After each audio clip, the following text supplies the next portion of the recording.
Assalamualaikum warahmatullahi wabarakatuh. Alhamdulillah wa syukurillah wa la haula wa la quwata illa billah. Maba'at. Alhamdulillah. Adik-adik yang berbahagia, insyaallah. Ini adalah pertemuan pertama ya dari PKN. Sebelum kita mulai sama-sama alhamdulillah, insyaallah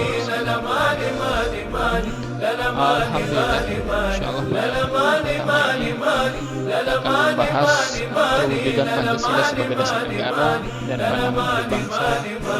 للماني متأخر زماني يوم اطلب جناني يوم ابغي يماني من جمر اللفاني لا لا لا لماني متأخر زماني يوم اطلب جناني يوم ابغي يماني من جمر اللفاني لا لا ماني لا لا ماني ماني ماني يوم اطلب جناني يوم ابغي اماني من جمر اللفاف يوم اولي للكعبة وصلي ترى هذا حلي من هم حداني من هم حداني يوم يوم اداوم عالسنة وقاوم كل فتنة وساوم بها كل شاني بها كل شاني yaitu masalah لا ماني ماني لا ماني لا ماني ماني ماني 1949 يوم اطلب ini pada جناني awal kemerdekaan penerapan Pancasila sebagai dasar negara dan pandangan hidup menghadapi berbagai masalah. Ada upaya untuk mengganti Pancasila sebagai dasar negara dan menyimpang terhadap nilai Pancasila. Salah satunya pemberontakan Partai Komunis ya.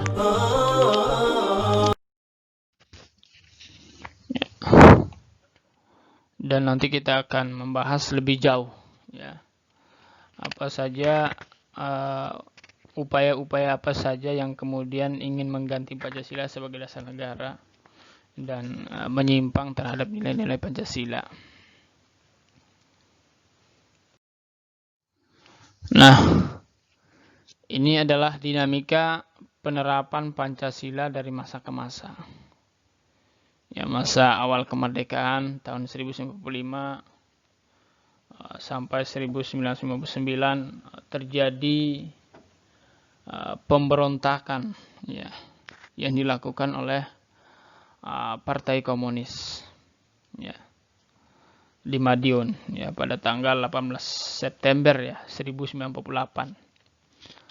Pemberontakan ini dipimpin oleh Musso. Ya, tujuan utamanya adalah mendirikan negara Soviet Indonesia yang berideologi komunis. Nah, kemudian juga pemberontakan Darul Islam, ya, Tentara Islam Indonesia, dipimpin oleh Soekarnaji. Ya. Nah, pemberontakan ini ditandai dengan didirikannya negara Islam Indonesia. Ya. Nah, pada tanggal 7 Agustus 1949 dan juga pada tanggal 25 April ya 1950 terjadi pemberontakan Republik Maluku Selatan ya. Jadi Republik Maluku Selatan ini merupakan sebuah gerakan separatisme dipimpin oleh Robert Stephen ya, kalau nggak salah. Kemudian juga pemerintahan revolusioner ya Republik Indonesia atau Perjuangan Rakyat Semesta yang dipimpin oleh Sarifuddin ya tahun 1957 sampai 1958. Nah, gerakan ini merupakan bentuk koreksi untuk pemerintahan pusat pada waktu itu. Ya. Dan masih banyak lagi ya, banyak ancaman yang kemudian ingin merusak dasar negara kita ya, Pancasila, ingin merubah Nah, itu masa awal kemerdekaan. Nah, sekarang masa Orde Lama ya. Jadi periode ini dikenal sebagai periode demokrasi terpimpin ya. Demokrasi terpimpin ini merupakan sebuah sistem demokrasi yang seluruh keputusan dan pemikiran dalam pemerintahan negara terpusat pada pemimpin negara.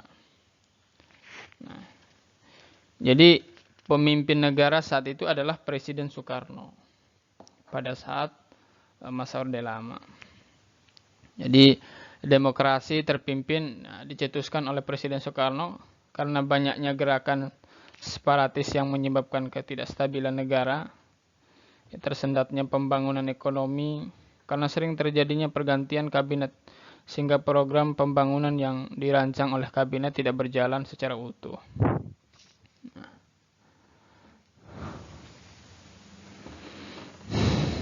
Oleh karena itu, Presiden Soekarno mengeluarkan dekret presiden pada tanggal 5 Juli 1959. Ya.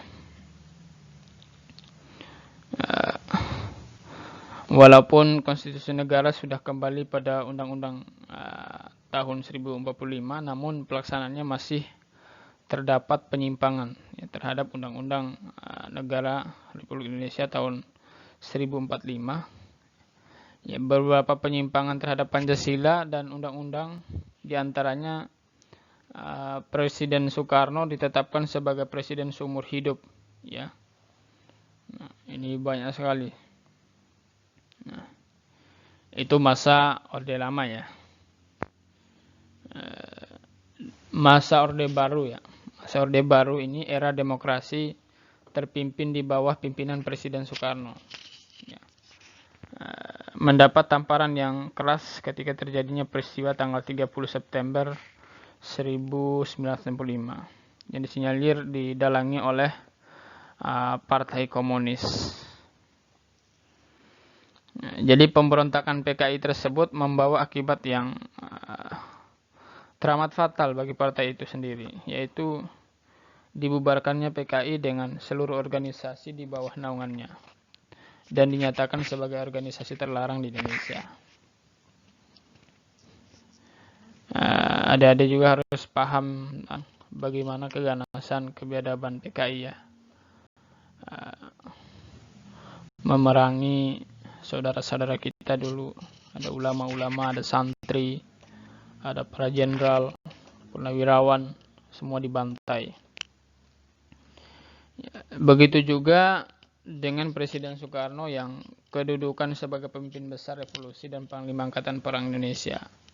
Secara pasti sedikit demi sedikit kuasanya berkurang, bahkan lengser dari jabatannya sebagai presiden. Nah,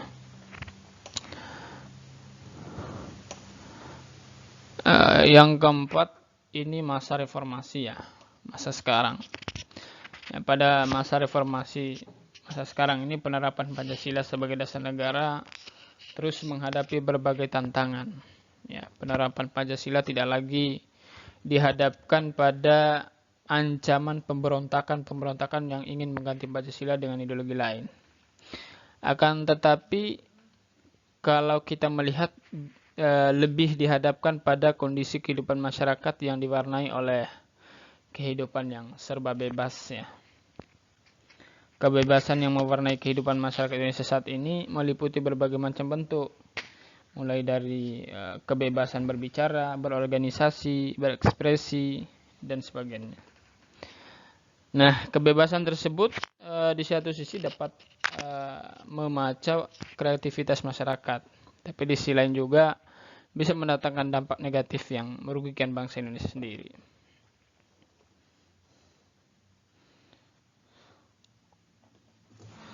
Alhamdulillah, adik-adik yang berbahagia. Jadi itulah